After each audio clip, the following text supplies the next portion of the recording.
Salut les amis, j'espère que vous allez bien. On se retrouve donc, comme vous le savez maintenant, après le Raw, eh bien c'est au tour d'NXT. WWE NXT qui donc se produisait mercredi. Alors les audiences n'ont pas été très reluisantes, hein. Concrètement, je crois que NXT était aux alentours de 500 000, 550 000 téléspectateurs, ce qui est relativement peu. Alors il faut savoir qu'il y avait une concurrence très forte puisque les War Games étaient proposés concrètement. Alors les War Games, me demandez pas ce que c'est, j'en sais pas plus que vous. Il faudrait demander à certains Fafa, lui il connaîtrait, mais moi je ne connais pas du tout. Et ça a été même le cas d'ailleurs, hein, du côté de la All Elite Wrestling, puisqu'il n'y a eu que seulement 700 000 personnes qui ont regardé. Alors ce sera sans doute la semaine prochaine qu'on saura si oui ou non il y a une réelle baisse du côté des deux shows de la guerre des mercredis soirs du catch. Bon, en tout cas, ce qui est certain, c'est que du côté de NXT, forcément on fera NXT, donc on fera ensuite la All Elite Wrestling, et on terminera avec SmackDown, un SmackDown un peu spécial, puisque si vous suivez l'actualité catchesque, il faut savoir que l'avion qui devait donc transporter les superstars de SmackDown n'ont pu malheureusement pouvoir y aller. Il n'y a d'ailleurs que Brock Lesnar, le Miz, ou je crois qu'il y a le Miz, Brock Lesnar qui ont pu entre guillemets décoller. Daniel Bryan n'y était pas pour information. Et donc ça forcément ça a posé quelques problèmes. Et donc ça a eu un show un peu particulier, on en parlera bien évidemment dans un débriefing. Et donc du côté de NXT, eh bien Io Shirai avait commencé le show. Alors il y a eu une musique qui a été faite notamment avec Poppy. Alors me demandez pas quelle... Alors je vais pas vous juger la musique parce que j'y connais absolument rien. Mais Io Shirai faisait donc face à Candice LeRae. Alors pour savoir que Candice LeRae, c'est la compagne de Johnny Gargano, hein, pour ceux qui se poseraient la question. Et clairement, on a eu un bien meilleur match qu'il y avait eu lieu il y a 2-3 semaines, quand on avait commencé la guerre des mercredis soirs. Ça évidemment avait fait face notamment à Shayna Baszler. Alors, on sait tous que Shayna est surpuissante, ce qui fait que forcément les adversaires ont tendance à regarder la situation et ne pas concrètement se figer devant elle et être dominateur.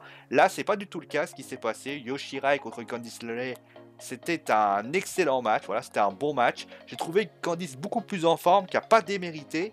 Après, vous l'avez compris, hein, la victoire de Io n'était pas relativement étonnante, dans le sens où clairement, Baszler doit affronter soit Ripley, soit Io Shirai. Il aurait été étonnant que Candice remporte ce match. Après, ça crée quand même une émulsion, on en parlera peut-être plus en détail avec le NXT, enfin le tag team féminin pour les titres féminins par équipe, mais il y a, comme qui dirait, une certaine émulsion du côté de la division féminine de NXT, avec pas mal de lutteuses qui se donnent, avec Rhea Ripley, avec Dakota Kai, avec Tegan Nox et bien d'autres. Donc forcément, ça a donné un bon match et clairement c'était très plaisant à regarder. Moi j'ai vraiment apprécié ce match de bonne facture. Bon, ensuite on a eu le segment avec Finn Balor. Un segment très particulier mais qui finalement n'est pas désagréable en soi, puisque c'est un segment déjà que j'ai trouvé assez court. C'est un discours que j'ai trouvé plus twinner que heel concrètement. Il dit clairement que j'ai pas trop d'explications à donner. Les gens parlent, tout le monde a parlé de ce que j'ai fait. Et il donne un avertissement à Johnny Gargano avec vraiment le Johnny Watching Wrestling.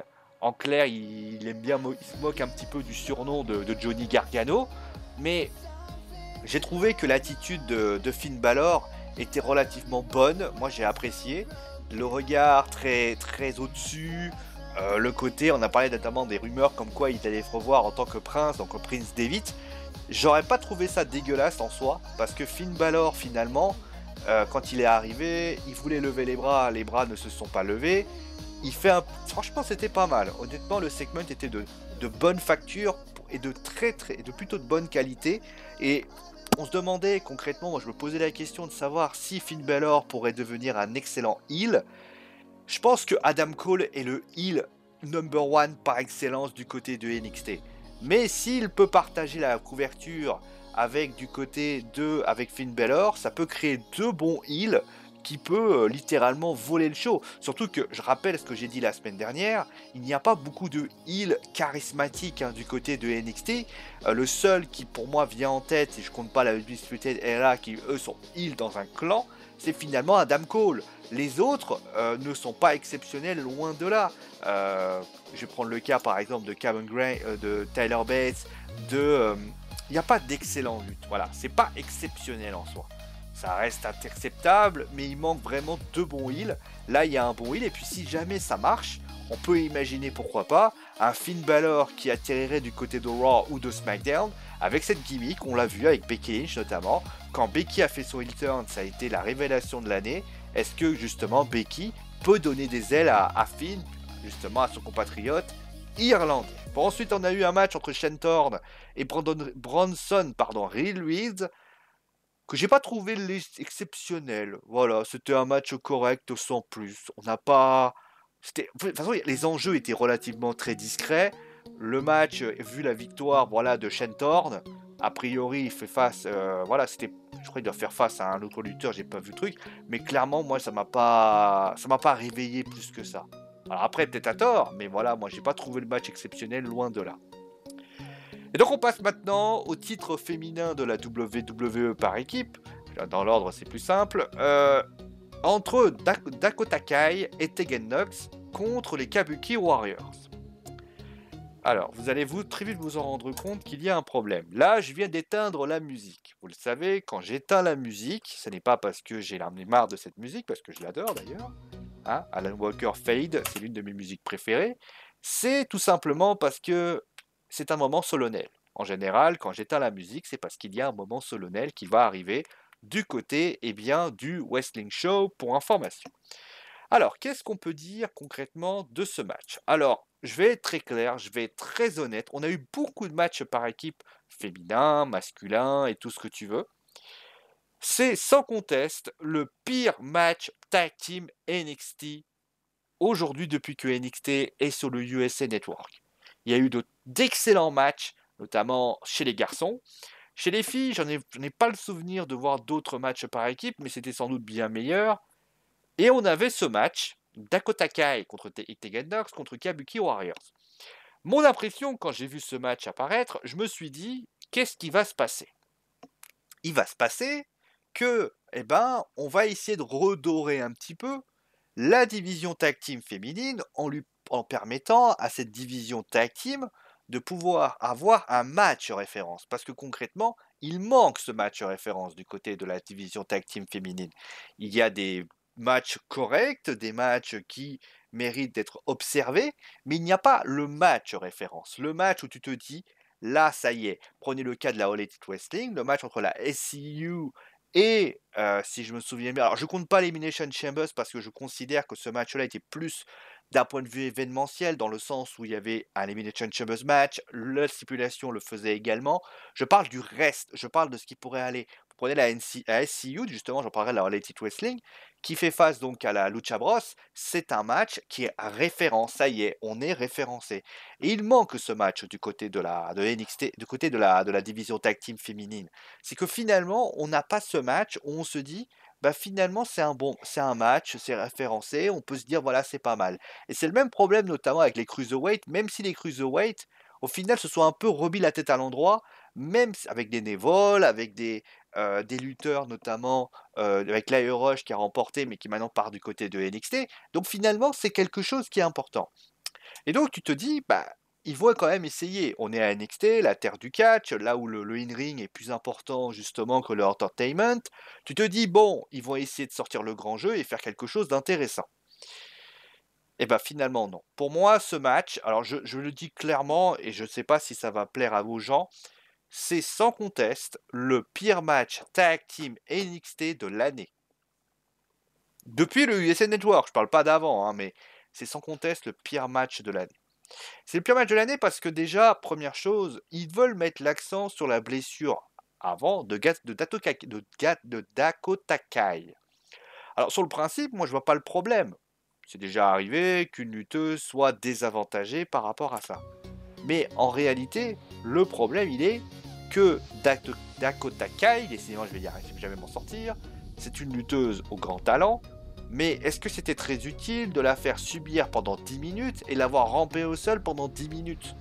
Je vais prendre le cas d'un exemple concret. On a eu à son Dragon Ball Super, Vegeta qui faisait face à Jiren, qui n'avait plus de puissance, et Jiren a finalement joué au Punching Ball avec Vegeta. C'était pénible, c'était pas agréable, et ce genre de choses, concrètement, je suis désolé, ça ne prend plus.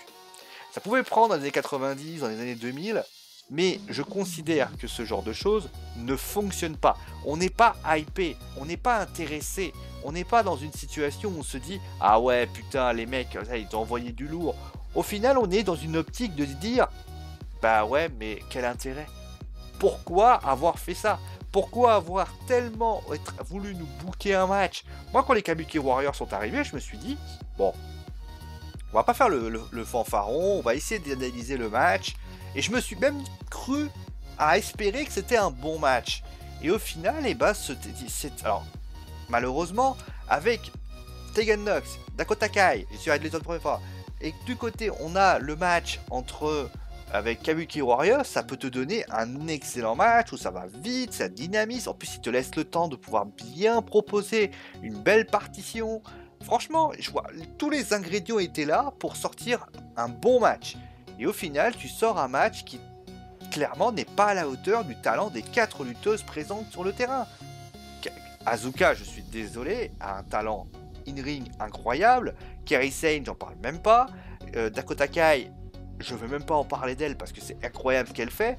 Et puis Tegan Nox est une très bonne lutteuse. Au final, tu as un in-ring qui aurait pu être incroyable. Et qu'au final, tu te dis, le niveau in-ring, il n'est pas à la hauteur de ce qui pourrait être arrivé. Et là, c'est problématique parce que ça veut dire que concrètement, du côté de NXT, c'est incroyable quand même parce que tous les autres matchs tag team que je vais vous proposer après, je crois d'ailleurs il y avait un autre match tag team qui sera proposé à la fin, quand ça arrive et que tu ramènes un truc de la WWE, on va dire maison mère, ça se plante. C'est impressionnant. C'est impressionnant, c'est-à-dire que le truc il arrive, tu as un match avec une ceinture postée taguée WWE, etc., etc. Et au final, je crois que j'ai vraiment un truc. Au final, tu te rends compte à quel point la WWE est capable de mal gérer le truc. Et ça, c'est quand même malheureux. Bon, voilà, c'était un échec et je suis extrêmement déçu de voir que malheureusement la WWE n'a pas, entre guillemets, pris la mesure de ce qu'il devait faire. Voilà. Ensuite, on a eu donc Tyler Bates contre Cameron Grimes. Alors, son entrée peut paraître particulière à Cameron, mais je vais être très clair, je trouve ce mec extraordinaire. Franchement, moi je le connaissais pas, je savais pas du tout qui c'était ce mec. Moi je me suis dit, ce mec-là, c'est un mec de lambda, un peu à la Brandon Seed, un truc comme ça. Et je me suis dit, bon, et il en faut dans ce genre de lutteur, parce que c'est ça qui fait le sel. Et au final, Cameron Grimes, désolé de le dire, mais c'est un excellent lutteur, techniquement, tactiquement, dynamisme, in-ring excellent, honnêtement, et tu mets face ça à Tyler Bates. Tyler Bates, c'est un lutteur au grand talent aussi, et ça te donne un match de grande qualité. L'attaque de Killer Dane ne me surprend pas, dans le sens où clairement, on sait qu'il va y avoir une rivalité entre les deux, ça ne me surprend guère, voilà. Et donc on va passer maintenant au main event. Le main event qui faisait face donc à Keith Lee, Matt Riddle contre la Undisputed Era, plus précisément Kaori Lee et... alors attendez, Kaori Lee... Qui c'est que j'ai oublié? Ah, j'ai oublié. Kaori Lee, je crois que c'est... Ah putain attendez. Undisputed Era, je vais vous la donner tout de suite l'équipe. Ah, Bobby Fish, voilà, c'est bon, voilà, comme quoi, hein. Bobby Fish, vous inquiétez pas, c'est Alzheimer, plaisanterie mise à part. Bobby Fish et Carl Lee qui faisaient donc face à Keith Lee et Matt Riddle. Je lui ai dit la semaine dernière, je ne connaissais pas du tout Keith Lee. Ce mec-là, j'ai envie de le connaître. Alors, ils ont beaucoup joué sur sa puissance, à tort. À tort parce que je trouve que la semaine dernière, j'avais plus été épaté par ses capacités d'agilité que ses capacités de force. Malgré tout, je parlais justement du match entre les Kabuki Warriors et Tegan Nox et la deuxième, oui, les points j'ai oublié déjà, Tegan Nox et Dakota Kai. J'ai envie de dire, c'est clairement un excellent match. C'est un bon match, quoi. C'est un bon match. Les inventions d'Adam Cole et de Roderick Strong sont bien pensées. Tout est très, très, très bien pensé. Il y a un vrai leitmotiv, il y a une vraie construction, il y a une vraie envie. Moi, je suis vraiment, moi j'ai vu le match, j'étais vraiment épaté. Et c'est là que tu te dis, mais comment ils peuvent se le foirer comme ça avec un match si important, avec le titre féminin de la WWE par équipe, oui, je sais pas dans l'ordre. Et l'autre côté, tu as un match entre 100% NXT, c'est-à-dire qu'il n'y a pas de lutteur de la WWE ou de lutteuse dans, ce cas, dans le même cas, et finalement tu te sors le match parfait. Alors les vont me dire oui mais Triple H il avait sans doute pas les coups des franches pour un tel. J'ai envie de dire, je pense pas. Je pense qu'il avait la carte blanche parce que de toute façon NXT, Vince n'en touche pas une seule miette. Ça ne l'intéresse pas plus que ça. Lui, pourquoi il a mis NXT à la place à mercredi?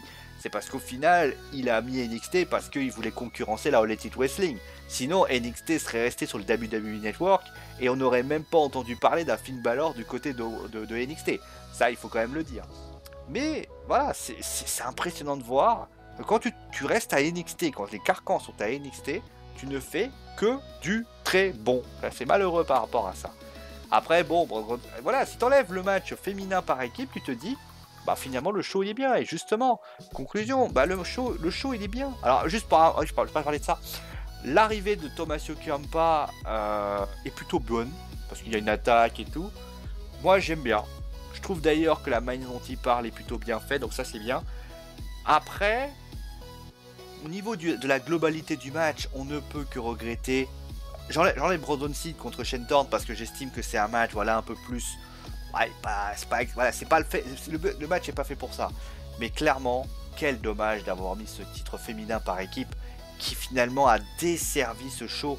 Et c'est dommage parce que le reste est plutôt bon et de très très bonne qualité. Voilà. Voilà, merci à tout le monde en tout cas d'avoir suivi cette vidéo. Si vous avez apprécié, mettez un pouce bleu. Si vous avez envie de la montrer à vos potes, bah, vous la partagez. Si vous voulez connaître l'actualité de la chaîne, vous faites un petit abonnement, vous faites en bas à droite. En tout cas, moi je vous remercie sincèrement d'avoir suivi cette émission. On se retrouve bien évidemment très vite pour la All Elite Wrestling avec Dynamite qui pourrait arriver. Allez, prenez soin de vous, amusez-vous bien et ciao tout le monde.